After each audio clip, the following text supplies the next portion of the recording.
the quarterback's running. You know, you get to practice and the quarterback drops back and we blow it dead. Well, today, you know, they had to try to hit Heinrich, had to try to hit Chuba, had to try to hit Jeff, try to hit Richard, and then, you know, they bounced off it and ran for big long plays. So that added in a dynamic that we haven't really exposed to the defense.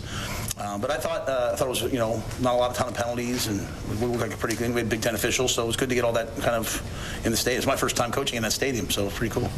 Hey, Matt, can you talk about this environment this weekend with the coaches' clinic and Coach Osborne speaking, and them all being here to watch practice, coaches and stuff? Yeah, well, I'll just say this. Coach Osborne speaking last night was humbling. A, that he would do it, okay, and B, how detailed and meticulous he was. At 86 years old, I mean, it was gold. It was absolute gold. Like I took notes, we wrote it down, and really a lot of things that challenged me. And I think you'd find a lot of I think most of the coaches probably felt that way. You know, Coach was bragging that it's the first time he ever made a PowerPoint. So, and I got up there and just crushed it, absolutely crushed it. So I was really grateful to him and really grateful to the coaches. You know, I mean, this week, we want to be a place that people come to. You know, we want to be a destination people come to come talk about football. So we're 100% open. I tell every high school coach, like, you want to come to practice, you come anytime you want, you know. And so, but we also wanted to have a really good clinic. I think it's really important, you know.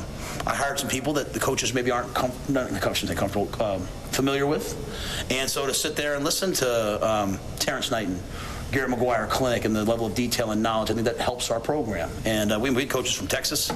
This week we had coaches from Albany, New York. We had obviously coaches from Nebraska, from the Dakotas. So people came from a long way. So to get, you know, close to 400 people here for our first clinic's great, and it'll just continue to grow. Was Coach Osborne at the scrimmage today? Did you get to watch? I don't know if Coach was planning on coming, but once I got on the field, I was, you know, so I'm not sure. I'll check in there afterwards. But you know, I know he was planning on coming. So. What do you think of the quarterbacks today? I thought they played really well. You know, they all bring something different to the table. So, you know, I think we probably turned the ball over twice. So there's some things we have to correct. But we got a lot of good situations. You know, we got third down, we got 2 minute. We got red zone, and I thought for the most part they played really well. And again, that added dynamic that they bring, some of the guys bring, of being able to run. You know, so when Richard's in there, we do some different things with Richard. When Heinrich's in there, we do some different things with him. And I was really pleased with the quarterbacks today. Any notable injuries? Any notable injuries at all? Like, yeah, Ben Scott got hurt on Thursday. Yeah, Ben Scott got hurt on Thursday. Just got rolled up on, and you know, so should be out for a week or so. Not long. Not long term, no. So you know, it was a knee at first, so we were kind of concerned that day. You know, he was going to be okay, but came back and hurt his knee, but we should be back within a week or so. And I'm not, you know, again, I want linemen out there, but Ben's played a lot of football, you know, so you know, it was good to get. I think, you know, I think Justin Evans-Jenkins is really doing a nice job right now. You know, obviously wasn't familiar with him. You know, he's from a place that I've recruited a long time, you know, Irvington, New Jersey, and you know, but he's really done a nice job. So he went in there, hasn't really missed a beat. But in terms of other notable injuries, nothing today. We had some guys get, you know, banged up today, leave, but nothing serious.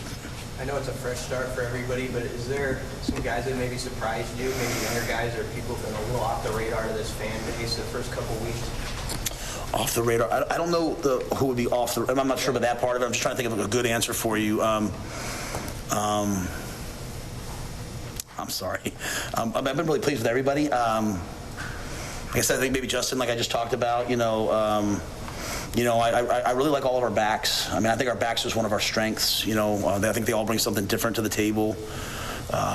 You know, Omar Brown's been a guy that's really coming on. So there's a lot of guys. But, you know, you've heard me talk about A.J. Rollins. So I think, you know, I haven't had a chance to watch this tape yet. This will be a really big evaluation for me. Again, not evaluation in terms of, or, you know, trying to get the guys past, like, are we good, am I bad? Just, you know, hey, what can we do to help each player play a little bit better? So I didn't give you a great answer there. I'm sorry.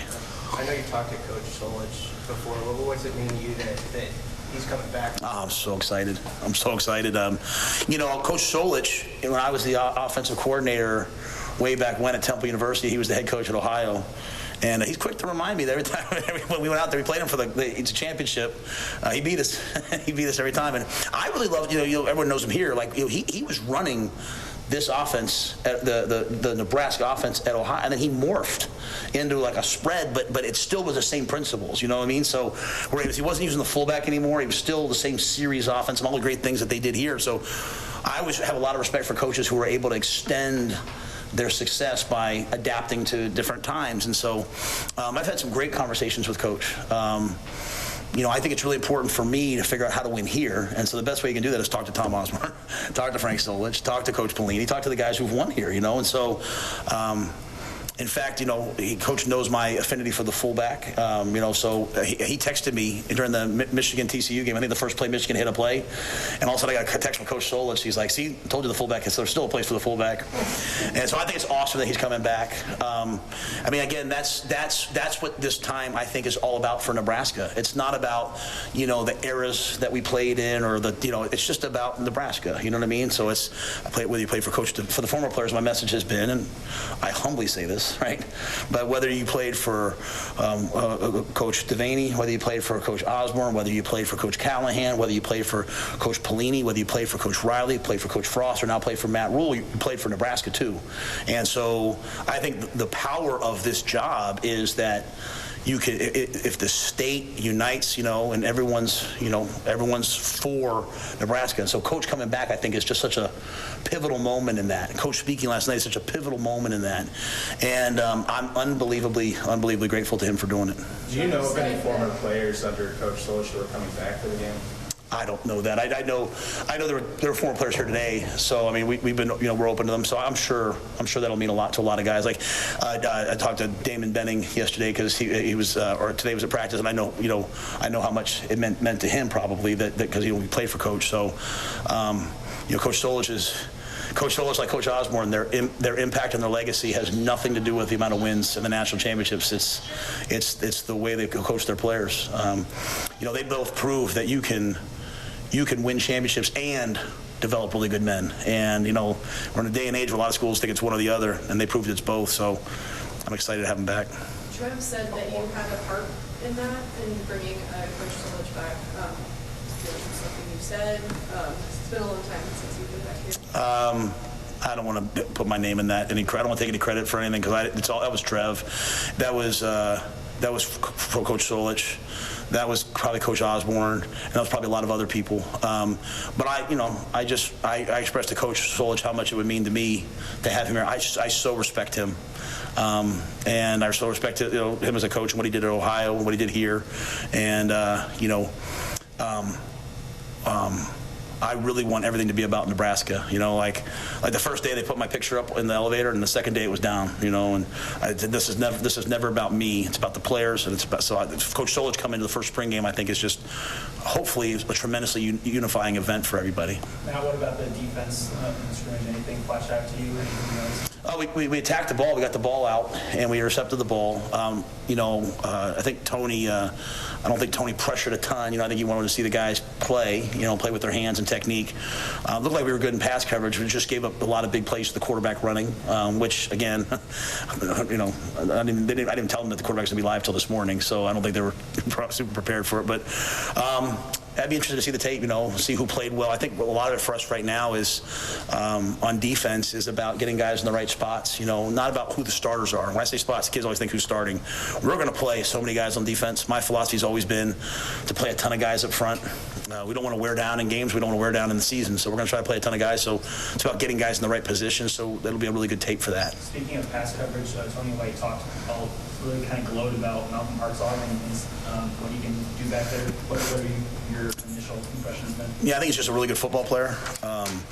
He can play safety, he can play corner. You know, as a safety, obviously he's a little bit smaller, but he's got toughness. He's got the ability to make plays on the ball. Newsom's an NFL player. He's a really talented guy who's playing really hard. And there's a lot of guys that are, you know, on the come. They're really doing good things, you know. I mean, Ashton Hausman's been a guy that's really played well all camp. Deshaun Singleton, I see him doing things. Kobe Bress is really doing a nice job. So we got a lot of guys, and if I didn't say their name doesn't mean I mean them. Just there's a lot of guys I see flashing in the back end, and that's important to us. You know, the way we'll win is when we recruit safeties and they grow into about 220 pounds and they go down to play linebacker. And you know, the days of the big safety are kind of over. You know, everyone's kind of moving around. So just as much speed as we can get on the field as possible, and Malcolm gives us that flexibility. Good. Thanks, guys.